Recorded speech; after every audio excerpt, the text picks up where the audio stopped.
Hey, this is Jason LeRoux. You're listening to the podcast by Two Broke Twimbos. We broke, we ain't got it. Broke, fat broke, we ain't got it. Don't spend no money, ain't got no clothes, ain't got no cars, ain't got no hoes. We broke. Yo, this is South Africa's own. The militia. You're now listening to Two Broke Twimbos. Ladies and gentlemen, you're now listening.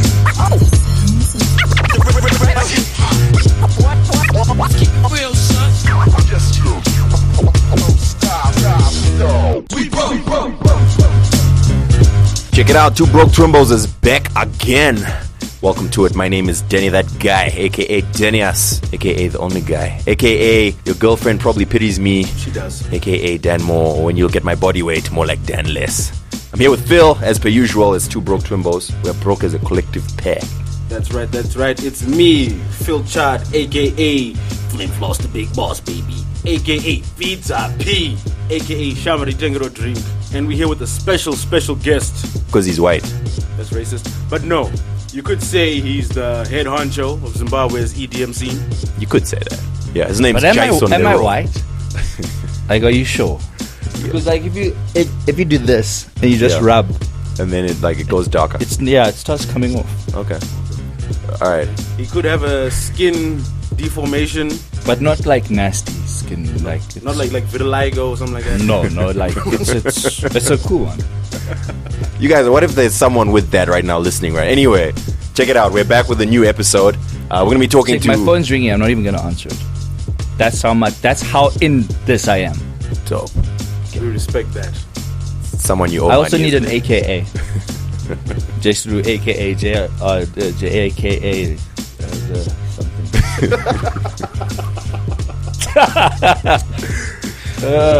Check it out. Anyway, Two Broke Twimbos is getting bigger. We got a whole bunch of giveaways to give you. In keeping with the house theme, seeing as we have Jason LeRoux in the studio, we're going to be giving you some Legends of House CDs. Yes. As well as courtesy of Sony Africa. Yes, and some CDs for Future's latest album, Honest.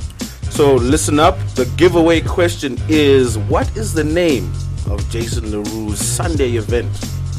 So make sure you listen to the whole episode, tweet us the answer, and you could win a copy of one of those two albums. We got a whole bunch of them, so, we'll just hook you up.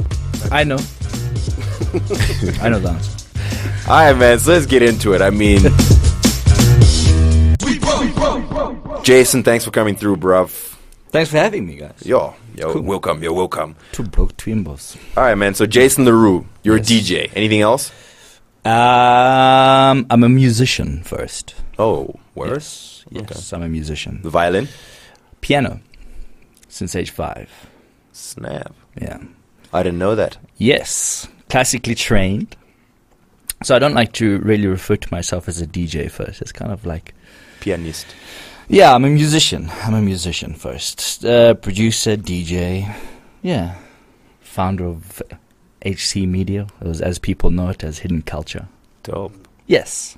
Alright, man, so when did you start DJing then instead of, doing the score for Nazi movies? Where did I start DJing? I started DJing in the UK. I started DJing in London at this nightclub called Ice. This really, really dingy place. This was, but it was cool. It's It's like Landanas. yeah, it was like Landanas, but in London. Mm. Yeah. But back then I was playing more urban stuff. I was playing hip hop. I was playing garage. And it was only later that I kind of progressed into house music.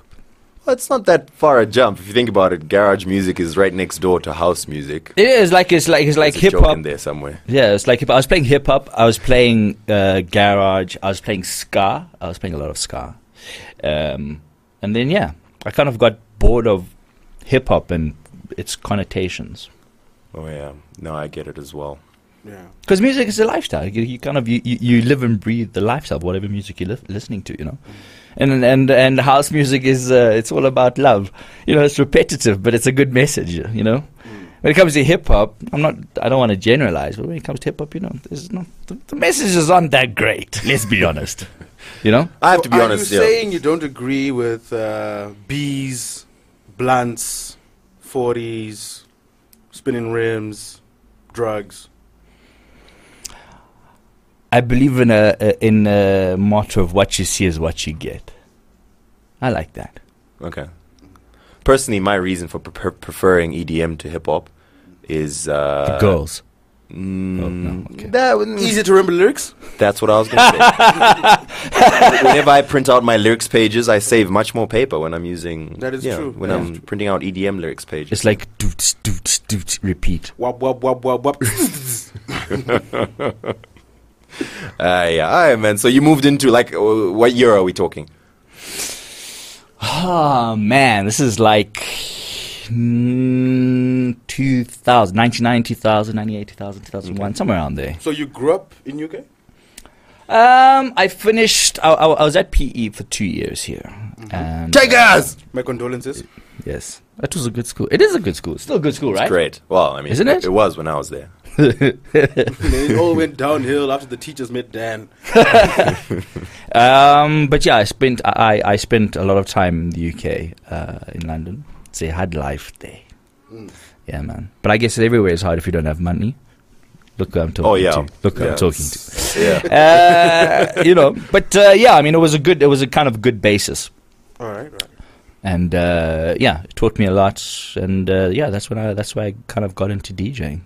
Yeah. All right. Dope. So I assume, okay, this is like 2000. You're still in your teens, I take it? And you're Yeah. DJing in dingy like nightclubs, 19. which you really shouldn't be allowed to get into in the first place. Yes. I'm still probably, a lot of the times DJing in dingy nightclubs. Circle of life, man. Shots fired. At Mecca. Anyway.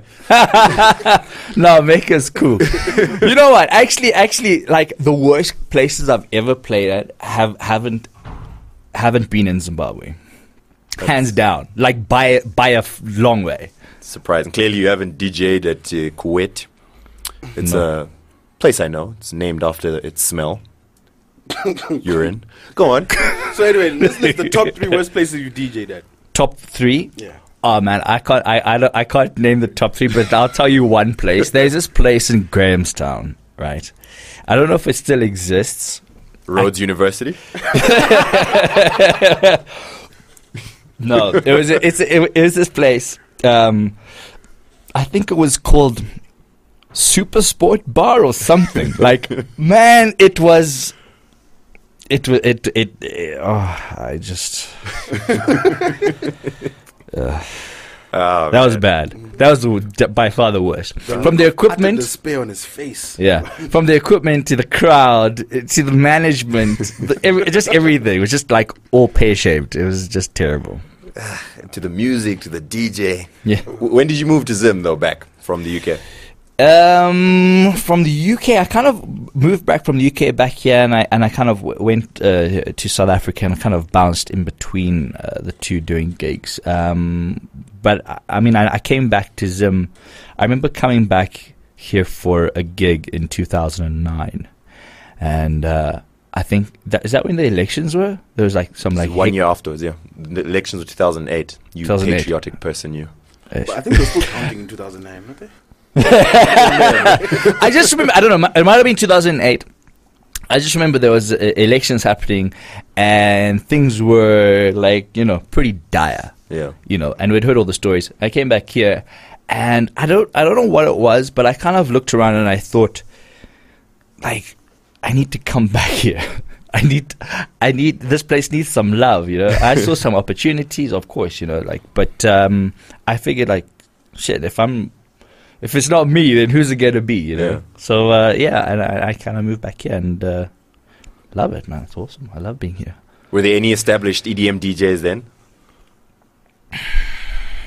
Yeah, I mean, look, you always have DJs, well, I mean, what do you mean by established? No, look, I mean, like right now, if you were to say Zimbabwe EDM DJ, one of the first names you think of is Jason LeRoux. I think, I mean, look, we've come a long way. I in basically 2 want to know years. who you toppled. Who did you have to kill to take over? Who did I kill to take over? I don't think I did. I didn't kill anyone as much as I just kind of like reclaimed some land. Maybe I don't know. All right. Ha! I see the joke there, man. All right. Okay. So basically, you're saying that the scene was pretty vacant.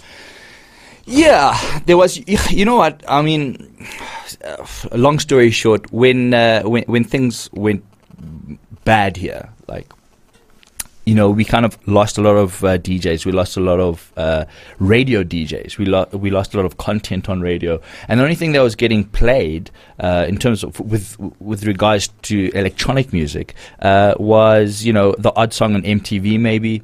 And, you know, if you were lucky enough to go to South Africa and buy a CD, you know, the bump CD or you know, whatever it was. Word. Yeah. Now 45. Yeah, or no, you know, and that's the only kind of, that's the only content that would get, I mean, nightclubs weren't playing it because nobody knew it. You know, so they were playing hip hop, they were playing, rock, you know, it was like the wild, wild west. All right, man. Dope. So then you came, started establishing yourself as an EDM DJ. I figured it must have been hard to sell because, like, no one was playing it and no one was really believing it. I mean, would you rock up somewhere and be like, yo, can I play here? Like, it'll be like every Tuesday night, bro, I promise. Or, give me a burger, yeah. Yeah, I mean, well, hence the name, Hidden Culture, you know. I mean, it's not a name that came from nowhere. Yeah, it was pretty hard, but like it says on the box, Hidden Culture. It really was a hidden culture, and it was just this very slow, painful process of forming a culture. All right. Yeah. I imagine in South Africa, it was not that hidden. No. As compared to here. And obviously you've sort of watched it grow in Zim as being one of the people, obviously, who's... I mean, obviously there's been EDM ever since, but I mean, it's never been in the foreground or had its own radio show or whatever. Yeah. If you were to compare the South African EDM culture or the EDM industry to Zimbabwe, huge differences? Yes and no. You know, I think they're kind of way ahead of us in terms of their taste. Mm-hmm. You know, we're very commercial. We still like drinking, you know, I don't know, like Alco Pops, you know, Smirnoff Spin. That's the kind of music we're listening to here. You know, they're onto their Glenfiddich 18s and, you know. But what's quite interesting, I've noticed, is there was this big push towards EDM. And when we say EDM, I mean, it's kind of, a global term is electronic dance music, but it's kind of gotten a bad rap because it kind of has these connotations of cheesy festival bangers, you know, that have got no imagination, you know. I'm not going to mention any names, but so anyway, this is what was playing in all the clubs here, and what's happened since, especially doing Sushi Sundays, is we've introduced house music, like Euro house, you know, and I mean house music from all around the world. That is current. That is getting played, listed in Ibiza at clubs like DC10. It's getting played like clubs in New York, in Miami. This is our playlist on Sundays. So it's weird because we've kind of jumped. We've jumped into the running. Yeah.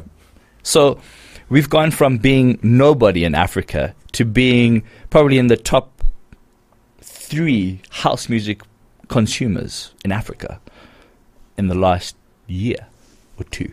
For real? Yeah. Zim? Yeah. Well, I suppose, yeah, I can see that happening. Maybe top 4. All right, man. So, again, also, I know it's stereotypically one of those, you know, EDM is for white people and blah, blah, blah. You find that the case, or do you think that a lot of native Zimbabweans are into blacks? Man, you just take a look at who's coming to our shows, you know. Yeah, I mean, it's unifying. It's music at the end of the day, you know. I don't think it really matters what genre it is. If it connects people, and if something in the music resonates with you or your soul, I mean, you know, I don't think we can kind of label music as, you know, that's a terrible thing to. Then they'd be saying, oh, people that listen to dubstep are druggies. Like that's not that's not right. You know, I mean, But yeah, that's a false result, because if you look at like the house movement when it started in the US, it was started by black people, like Frankie Knuckles in Chicago and in New York. Those were black DJs that were blending old break songs and then making house music, and then white people took it their own way, but there's still traditional house music, like if you go to South Africa.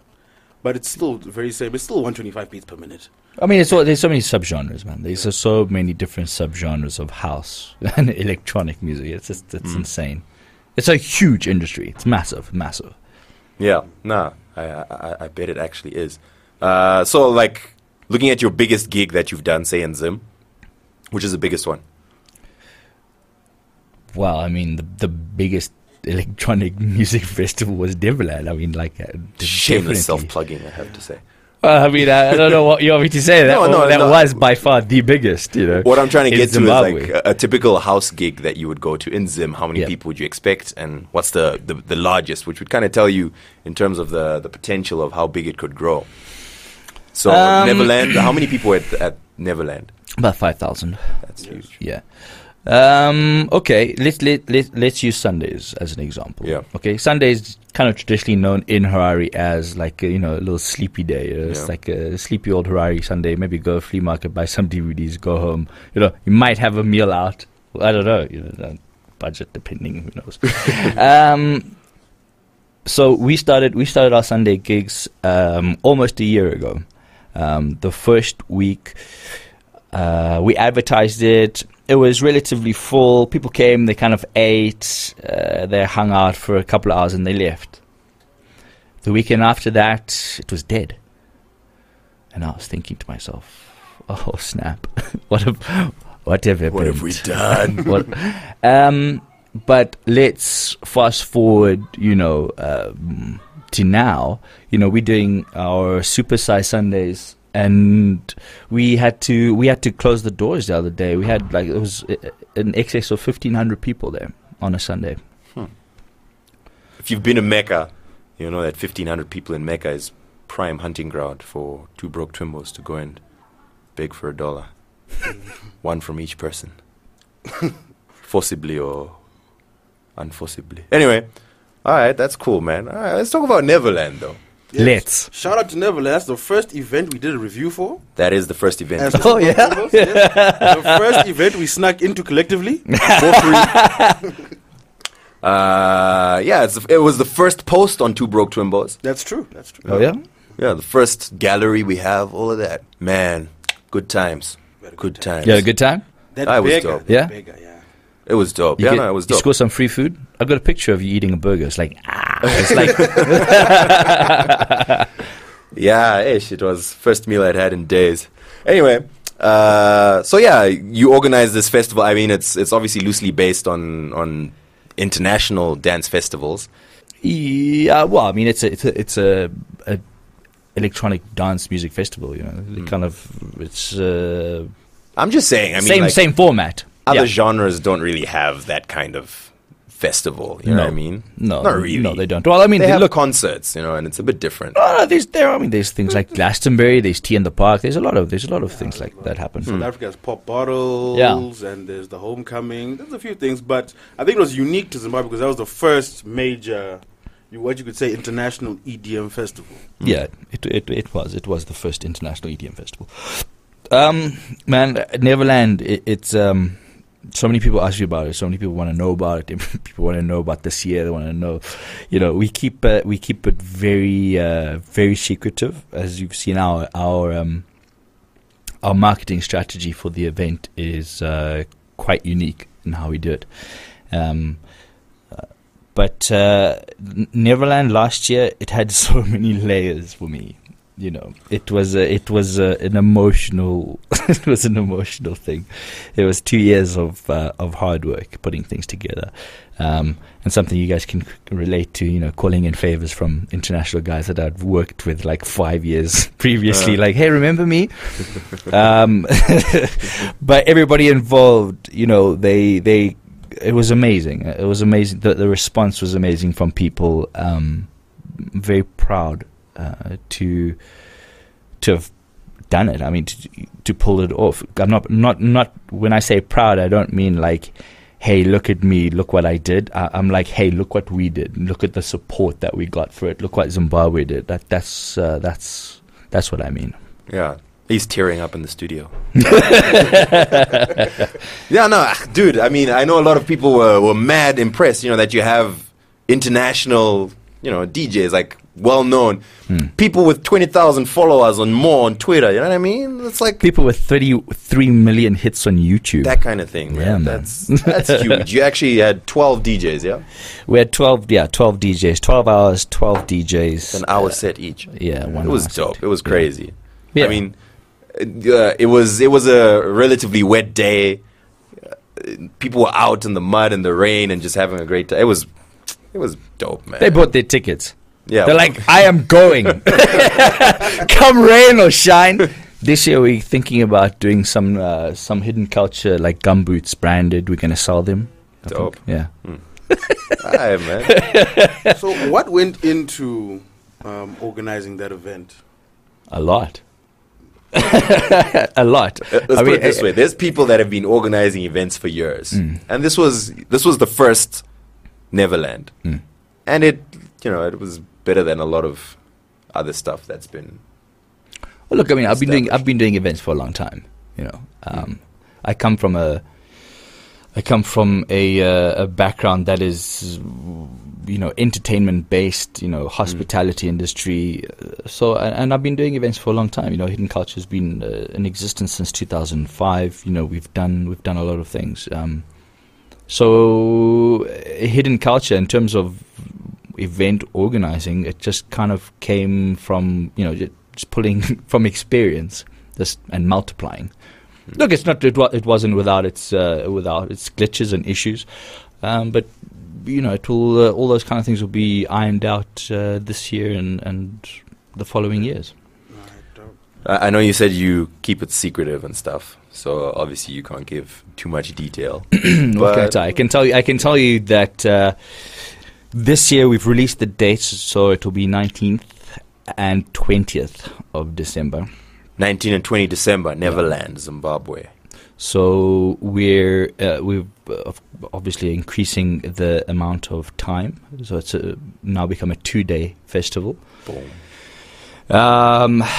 This year we are going to introduce a theme. So every Neverland will have a theme. Is it going to be something like empowering the girl child and things like that? No, but I like it. I don't know, something. It's like, what was the theme of Miss Zimbabwe? Less brain, more skin. I don't know. So 2 days this year, and our production this year will be a lot bigger. Yeah, it'll make last year. Looking at our production and all our schematics in the office of our stage this year, it makes last year kind of, we're going like, oh, shame, it's so cute. So a lot more production, bigger names, more relevant names. Yeah. Hardwell. You want the number one DJ? Have you seen all those posts about Zimbabwe? See, I mean, some of these things could happen. That would be huge. Like, yeah? I feel like we should get it to a stage where people would travel from South Africa, Botswana, even from elsewhere. Like, I'm going to Zim for Neverland, and I think that can happen. I'll tell you something, man. To get people to travel from around the world to Zimbabwe, we're at a point now in this industry where it's not going to be Hardwell who's going to get people to travel. Yeah. It's going to be completely different people. It's going to be people like Seth Troxler. It's going to, it's like people that majority of Zimbabweans haven't heard of, but that's what will get people to travel. Right. But I mean, Hardwell, we brought Hardwell here in 2010. I brought him out. And he loved it, and he always says, like, he looks forward to coming back. That would be dope, man. That would be dope. I'd be there. So let's take it back in 2010. Yeah. Did you foresee Hardwell attaining the success he's now attained in the last 2 years? Oh, I knew. You- I knew. Yeah, I knew. Yeah. Because he's got a crazy work ethic. Yeah, he's like I call them the next generation producers. They're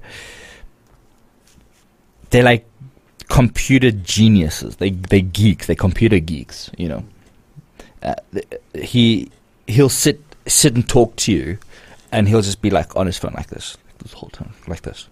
You know, Let he the doesn't look. record He doesn't look.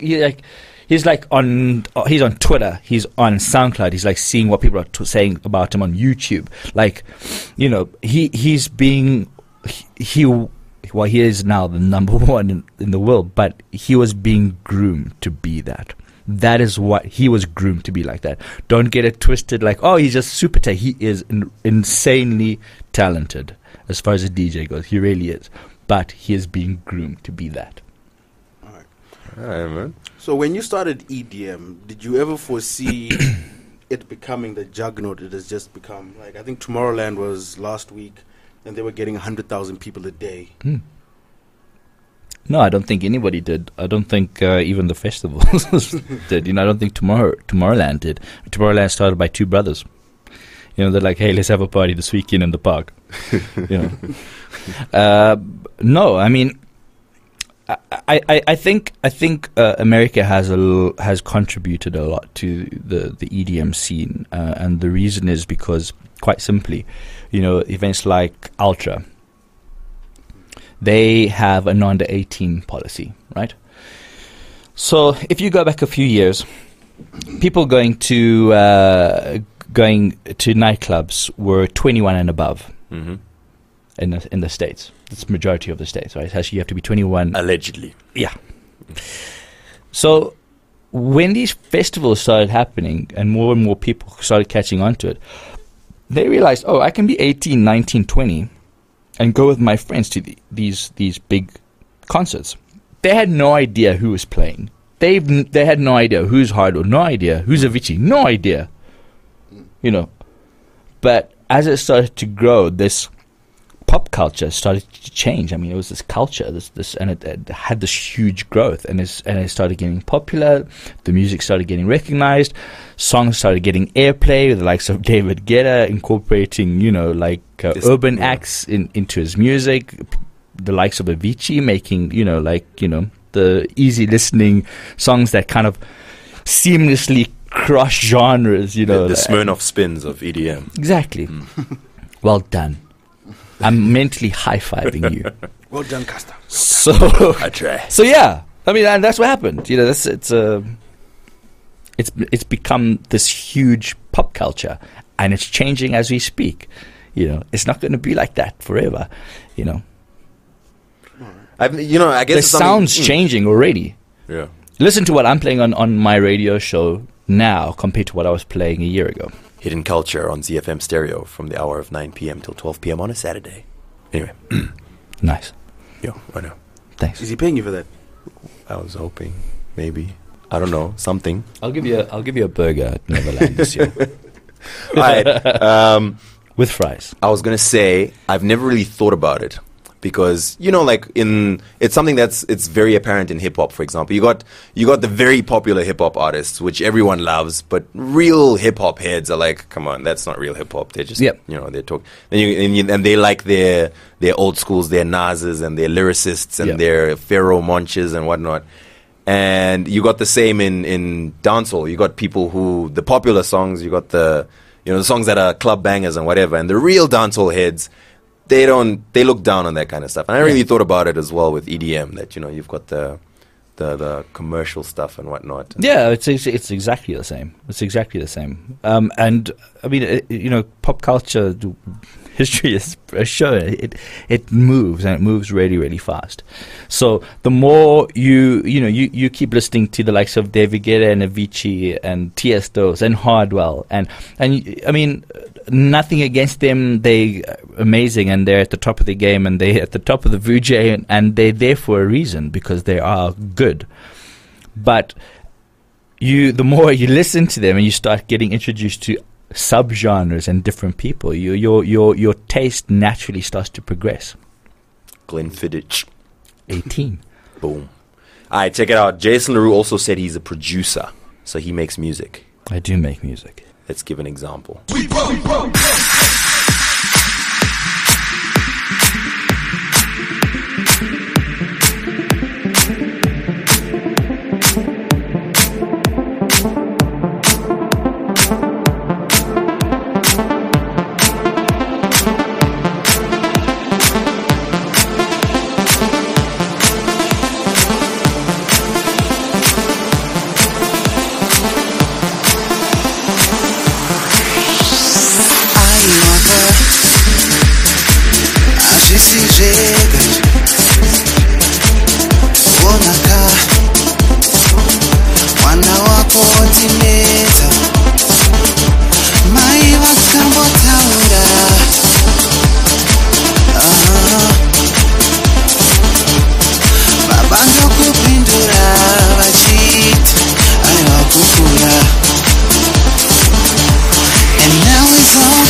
Addicted to some bad things. No, we can't let them go. Always looking for the right way to do the wrong things. He's always looking for the right way to do the wrong things. And now he's got them saying, when I go, it's such a shame. He's got them saying, when I go, just a jigger.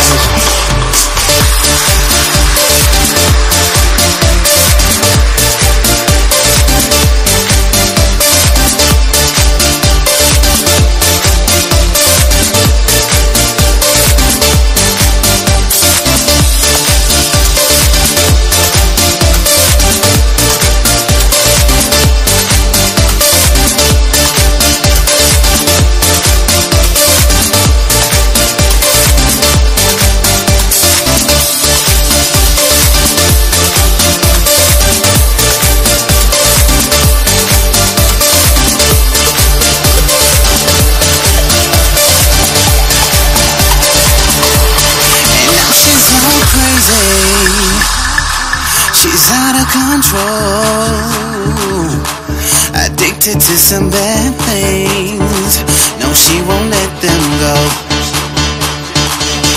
Always looking for the right way to do the wrong things.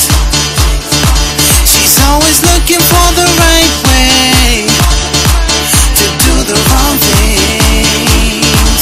And now she's got them saying, when I go, it's such a shame. He's got them saying, when I go, just a jigger.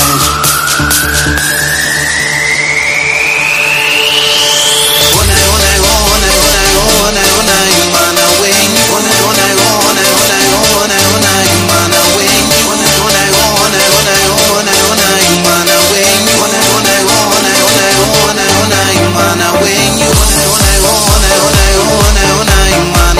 you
That was the Jason LeRoux booty mash of Reverb 7's hit track Honai, featuring the vocals of O25. Now, why do you call it a booty mash, bruh? Booty mash?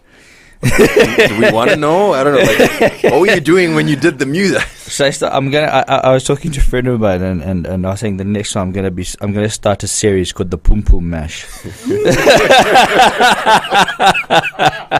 I think we'll get more attention. Oh wow! The booty mash. It's because it's a cross between a bootleg and a mashup. Alright, Yeah. dope. You do a lot of those? Not. Yeah, I mean, look, I do a lot of mashups. I do a lot of bootlegs. Playing a set. I'm playing probably 60-70% of my own material in some way or another. Oh, dope. But a booty mash, since I've been on radio here in Zimbabwe, it's a really cool way of introducing an audience that is still new to EDM into EDM. By playing, mixing local content with like an international flavor. And it works. It works well. The response is cool. Seems to be working, I think. I'm actually very curious as to how this is done. Do you take an instrumental from somewhere? Do you make it yourself? How does it's a mashup of everything. It's all sorts. I'm asking because I've only started learning how to DJ. Okay. And I think really? I keep telling you this, dude. Oh. And like Think he cares? my favorite, I know, I just realized. My favorite genre to mix is EDM. Yeah. And Nice and simple, right? when it started off, I was like, "Hey, Jason, you must hear my new mix, please." And then I realized I probably sound like, hey, download my mixtape guy. So, yeah. But seriously, okay. I should hear your mix. Well, I mean, it's still obviously I'm still trying to learn and whatnot, but Yeah. I feel like when I listen to it, I'm like, that sounds way Look, better. EDM, it is the easiest, probably dance or house music is the easiest music to mix. It's on But the same BPM. well, I mean, no, it's not because it's all on the same BPM, but because it's nice and simple. You use a 32 beat count, which is that's regardless of any music when you mix it. But because it's nice and simple to mix, it allows you a lot of freedom for effects and tricks. Yeah. No, you see, I'm going to get lessons. Wait and see. Just now, You can be headlining EDM 2016. headlining, I don't know, Neverland by then, which will be probably the biggest dance festival in north of South Africa and south of Your own Zambia. festival, Never Ever Land. Never ever. Never ever land. So let's talk about that. You said you classically trained. Yeah. You produce music. When did you start producing music, was your first production EDM? Yes, it was EDM. I first started getting into what we call DAW software when I realized that there's so many DJs out there, and one, you really have to be bringing something unique to the table if you want to be relevant, and two, I wanted to be able to play what I wanted to play and put it into a format that the crowd could understand and appreciate. So that's when I started getting into producing. I mean, I guess at some point, every successful DJ eventually becomes a producer of some sort. Doesn't it happen like that? No. You get two different types of DJs. You get DJs that are DJs first, and then they start producing. And then you get guys like Tiesto, who was a producer and then became a DJ. Guys, it's apples and oranges. All right. No, that's dope, man. I mean, have you ever made anything that you really push as this is a single by Jason LeRoux and, make a video for it, or is it just kind of a mix-up stuff? I've never really been into hey, look at me. I've never been that guy. I was the kid at school who always had the latest music, and I was like, yo, you gotta check this out. I was that guy. I just wanted to share music. I just wanted to play people like the newest stuff. I wanted the newest music, and I was that guy. Like, I mean, going back to the 90s, yeah, everything. And then I was listening to all sorts of things. I was listening to like 90s dance music, like, likes of Rosella Miller and Robin S. That was my ish, man. And then there was all like the other what's his Jazzy Jeff and all those. Those good times, man. Those good times. School days, love that. I mean, look, no one's doing it. Make some original Zimbabwean EDM music. It's out there. It's out there. Heard it. I've heard a couple of like remixes and stuff like that. There's very little original Zimbabwean. It's out there. Let me tell you the problem. And I've said this before to people, and I say it to these young producers all the time. You cannot expect. When you're young, you just want to be the hero. You want to stand out. You want to be the next Hardwell. And I keep saying to them, to get noticed, you have to be unique. You have to be doing something different. So find your own sound and go with it. Doesn't matter. If people hate it, fantastic. Because trust me, it'll come around and people start to like it. Look at dubstep. Can you imagine the first time someone ever played another person dubstep? They're like, what is this? Like Transformers? It's like drop the toolbox or something. Yeah, it's like Transformers, I don't know, but it's huge now. And that's the thing, So you get some guys trying to recreate South African house. Okay, fine, you're refining your talents, but unless you can do it better than they can, you're wasting your time. You get some guys trying to recreate this big EDM sound, that Hardwell's doing. There's thousands of them. Unless you can do it better, don't bother. Find your own sound, and refine it. Go with it. Be unique. I'm thinking Mbira music. Yeah, with a 125 that. BPM, Ding, ding, ding, ding, ding. Yeah, man. I feel that. So that being said, locally, Yeah. who would you say are the notable EDM producers that you are keeping an eye out? Locally, EDM. Someone that like really impresses me with his vision and his ability to manipulate sounds is Zion Black. Yeah. You mean he does like dubstep, yeah? Yeah, it's all electronic, but yeah, that kid, yeah, he's going places, for sure. All right. Rob Maxon has an EP that he's put out recently. I believe so, yeah. Your thoughts on it? I know, yeah, maybe like you were his protege or whatever, but you think... Wait, what? I think the other way around? It's the other way around. No, that's all that kind of stuff is irrelevant, man. Good music's good music. Doesn't matter. I'm not a particularly big fan of Avicii or David Guetta or Tiesto, but a good song is a good song. It doesn't matter who does it. You can't hate on a good song.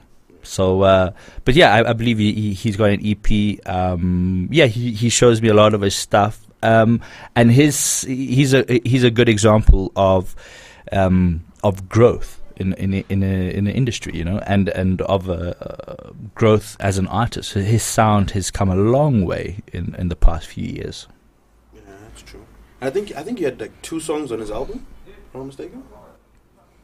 Yeah, we've done some work together. We kind of late nights you get an idea like, hey, let's put this down. I'm the worst because I always forget what I've done. I'm like a nightmare in the studio. I tell him that I'm learning how to teach. Exactly, I've got the worst memory ever. But yeah, he's a talented guy, Mr. Maxon.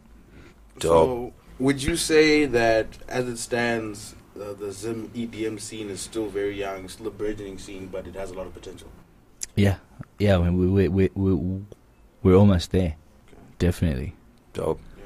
I was thinking it this way. If you're going to be working in the music industry, there's a lot of talk about how it's difficult to make money that way.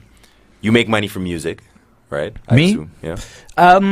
Look, yes, but that's not how you make money in this industry. Not in this day and age. You know, there's no artist in the world, regardless of genre, you know, except for people like maybe Macklemore and Ryan Lewis, who kind of like gave the middle finger to the industry and said we'll do it ourselves, and like kudos to them. But how we make our money is from gigs. You know, we put out the content, we make it free for people to listen to. People get to recognize it, to know it, and that's how we get booked. We get booked to come and, you know, press play on the songs we've made. You know, I mean, it's pretty insane. No, that's not true. We don't just press. Well, I don't just press play. I'm not gonna be able to charge as much as I normally do. No. Damn. How many people listen to this? I know. I'm trying to figure that out as well, because I've never, you know. Previously, I was always interested in the music industry from a 100% listener's perspective. Good music, not good music. I didn't care who was making money or whatever. How was the industry growing? I didn't really care about that. But now that I'm kind of in the industry, sometimes I really think about it that, you know, okay, so how can you expand? How's the industry going to grow? How's, you know, we have Neverland. How can we have more than just Neverland? How can, and I struggle to figure out where the money will come from. Yeah, it's a question that a lot of people ask, but I mean, definitely for any artist that's listening, you know, you're not gonna make money, especially not in Africa. You know, don't expect to be making lots of money on a record. You know, there's a lot that goes into it. There's a lot of costs that go into it. You know. And you're going to get signed to a record label. They're going to be taking a huge percentage. You know, it's like you go to a record label. I got signed to a record label in 2004. And basically they go, right, we like what you do. You're awesome. We believe in you. We think that you're going to be amazing. Here's $100,000. And with this $100,000, this is what we suggest you should do. Go into a recording studio, come up with, you know, 10 or 12 tracks, you know, put it onto an album, press it, do some photo shoots, go on a crazy tour. It's going to cost about $100,000. But then you're going to make so much money because then you're going to pay us back that plus interest over X amount. And you sit there and you go, wait, what? Like, hang on, like that doesn't sound right. And that's the industry. I mean, even people like big people in the industry, and I'm not just talking about dance music. They don't make their money from selling music. Yeah. You can't. I mean, this day and age, you can bootleg any song. You can download it from anywhere. I mean, you know, iTunes give you such a small percentage. You know, the whole Beatport give you a small percentage. It's so you get money from performing. That's where the art is. That's where the appreciation comes from. And you've made a business out of your music. I assume Hidden Culture that's your brand, right? That you've built. Yeah. What is it? What's Hidden Culture about? What is Hidden Culture? I ask myself that every day for the past 9 years. We're essentially a brand and marketing agency. That's really what we are. But yeah, I mean, we've been going since 2005, and we do all sorts of things from advertising. You know, we have clients on board, you know, big corporate clients that that we service. Pause. Yeah, I know. Go on. It's been clients that you service. Anyway, go on. Yeah, so we do advertising. We do, we do marketing campaigns. We do packaging, for big brands, and we do events. And we can do anything from stand-up comedy shows to Neverland, to bringing in DJs from South Africa, from overseas. But I mean, we kind of definitely focus on electronic music, in the past 7 years or so. and it's paid off. I mean, we're internationally recognized, as a brand, and it's cool. Dope, man. Look, I see big things. EDM's future in Zim. It's exciting. I'm happy. See what happens. Can't wait for Neverland. It's gonna be dope. Do you know what? Can we do this? Can we get some Neverland giveaways through Two Broke Twimbos? Yeah. Dope. You heard it here first. Gonna have some free Neverland giveaways. And the good thing about that is that probably means we can get in free.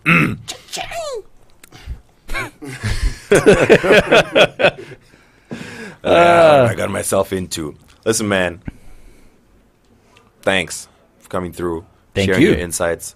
I would like to say, first of all, that Jason LeRoux is the first guest that we've had that arrived on time. I'm not saying it has anything to do with him being white. I didn't say anything like that. But thanks, man. Thanks for coming through. Thanks for chilling with us and hitting this interview. And remember, if y'all were listening, just tweet us, let us know you're listening. And if you can answer the question, what is the name of Jason LeRoux's Sunday gig? We will hook you up with some giveaways courtesy of Two Broke Twimbos, Sony Africa. We're going to hook you up with Legends of House music CDs and future album, Honest. So get in touch, subscribe. Are they hit us up on still Twitter. in the wrapper? Have you yeah, taken them out? Have you burnt them? Have you put them back? You gotta give them to people now. Damn it! You're selling us out right now, man. Yeah, but real talk. Drop a comment if you can. Hit us up on Twitter. That's at Two Broke Twimbos, at Danny That Guy, at Philchard. If you want to look for Jason LeRoux, it's at DJ Jason LeRoux on Twitter. Yeah, man. Facebook, you can find us as well. Search for Two Broke Twimbos. Don't forget to subscribe. iTunes, Stitcher, all major RSS feeds, all podcast apps. We are there. And don't forget to like and comment so iTunes knows we're not a Nigerian scam. And then, if you guys would like to donate some money to us, you can send an email to donate@twobroke-twimbos. PayPal just got unlocked, so we're about to set up a PayPal account. People can donate directly to us. Hey, can you set one up like free, or do you have to pay? So what happens when people send money? Where? Oh, we can afford shoes. Right. And then do you go and buy the shoes? Yes. Yeah. Then we record more episodes, and then it feeds the system. You get more shoes. Yeah. So basically, I'm good for shoes.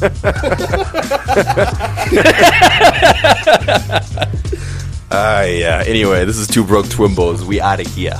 We broke.